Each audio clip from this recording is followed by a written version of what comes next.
मी प्रणिता चौधरी औद्योगिक प्रशिक्षण संस्था मुलींची इथून बोलत आहे. मी आज इंटिरियर डिझाईन अँड डेकोरेशन या ट्रेडमधील फाउंडेशन अँड फुटिंग डिटेल्स हा टॉपिक शेअर करत आहे. तर यासाठी आपल्याला सगळ्यात पहिले माहिती पाहिजे की कन्स्ट्रक्शन हे 2 प्रकारचे असतात. एक असते लोड बेअरिंग स्ट्रक्चर आणि दुसरं असते फ्रेम स्ट्रक्चर. या कन्स्ट्रक्शनमध्ये एक जे असते ते बिलो प्लिंथ लेवल जे कन्स्ट्रक्शन असते त्याला आपण फाउंडेशन किंवा फुटिंग म्हणतो. त्यानंतर अबव प्लिंथ जे असते त्याला सुपरस्ट्रक्चर म्हणतात.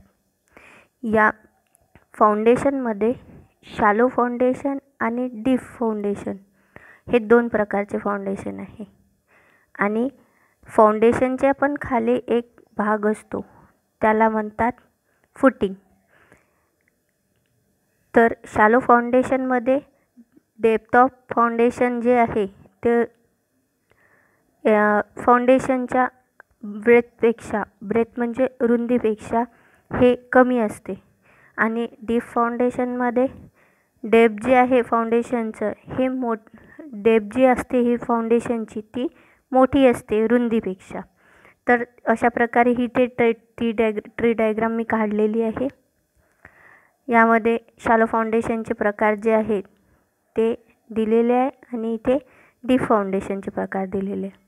शॅलो फाउंडेशनचे जे प्रकार आहे काय स्ट्रिप फुटिंग, स्प्रेड फुटिंग और आयसोलेटेड फुटिंग, कंबाईन फुटिंग और कॅन्टिलिव्हर फुटिंग.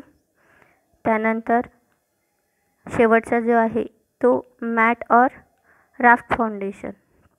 त्यानंतर डीप फाउंडेशन. डीप फाउंडेशनमध्ये pile foundation, hollow box caisson foundation, pier footing, त्याच्यानंतर सिलेंडर एक्सेट्रा. तर यामध्ये आपल्याला एक एक करून ते सगळे शिकायचे आहे. Strip footing. स्ट्रिप फुटिंग जे असते ते